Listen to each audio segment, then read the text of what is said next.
everyone, I'm Sabrina Chen Li, the Project Director of Shanghai International Dance Center Theatre. Shanghai International Dance Center Theatre is the first theatre in China that's dedicated to only dance performances. Ever since our theatre was opened in 2016, our team has many opportunities to think over these two questions. What is dance and what are we working for?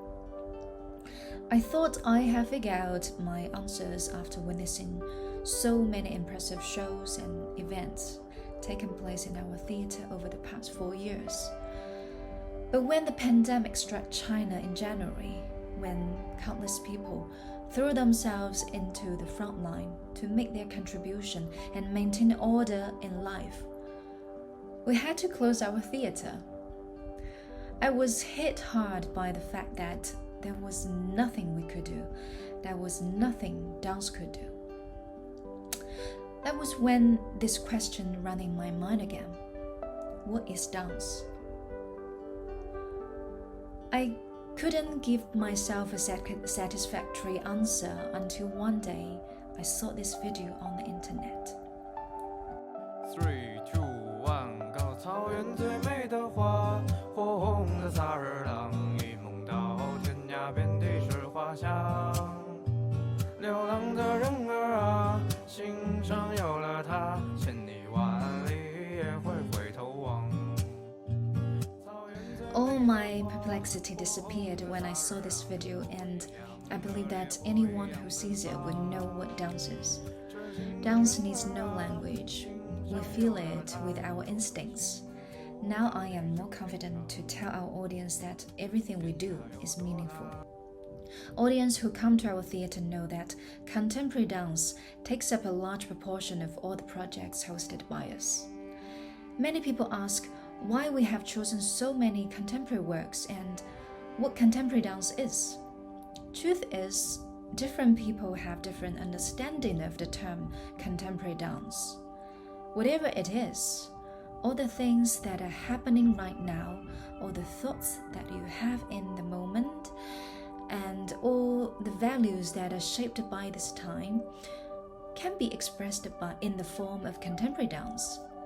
And that's why I do not think of contemporary dance as a type of dance, but rather as a conceptual form to convey spiritual ideas. In this sense, contemporary dance is diverse, inclusive, and universal.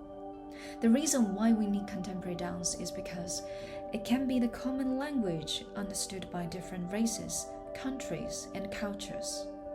We need this kind of language to remove prejudice and promote understanding while facing all those conflicts in this world.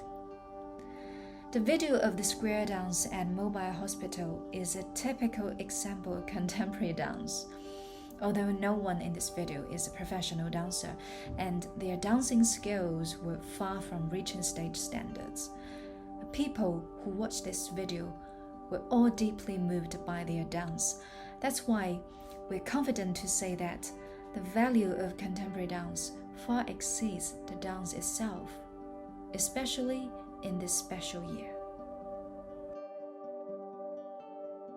Our staff returned to the theatre around March, but we had no idea when the theatre could be reopened. We were facing the biggest crisis ever. However, in Chinese, the word crisis also bears the meaning of opportunity. Though we could not predict the future, neither could we sit idly by. Therefore, during the closing period, we did the following things. First of all, during the home quarantine, we launched the online dance tutorial created by several young choreographers. Each tutorial is based on the previous work by the young artist. The audience who took the tutorial could send their video back to the artist and receive one-to-one comments. Through the tutorials, we had kept close contact with our audience, and our audience were able to have an in-depth understanding of the young choreographers. In addition, during the closing period, we started selection of works from Youth Incubation Platform we launched last year. Due to the pandemic, many artists lost their jobs in the first half of the year, and some artists who had planned to create new works also thought about to withdraw due to the lack of funds. In view of this situation, we raised the budget for the platform, and more works of independent artists are included into the scope of our support. Although the funds we give are actually very limited, we still hope to lend a hand and accompany them through the difficulties. Finally, during the special period, we did another thing that we had never thought of doing before. We set up a small live broadcast area in the theater to sell the theater souvenir at our online store every day. And the hosts in charge of the live broadcast were the usher team of the theater. On the days when there were no shows, our ushers had a brand new job to do, and we were very surprised to discover their hidden talent on live broadcasting as they grew more and more experienced in selling goods online through live cameras. The usher team, who used to enjoy little attention, now become rather popular, and they also help us to convey the cultural concept of the theater to people on the internet. In late May, we finally got the news that the theater could be reopened. Although the theater is only allowed to fill 30% of the seats, the news was still very encouraging for the performing arts industry.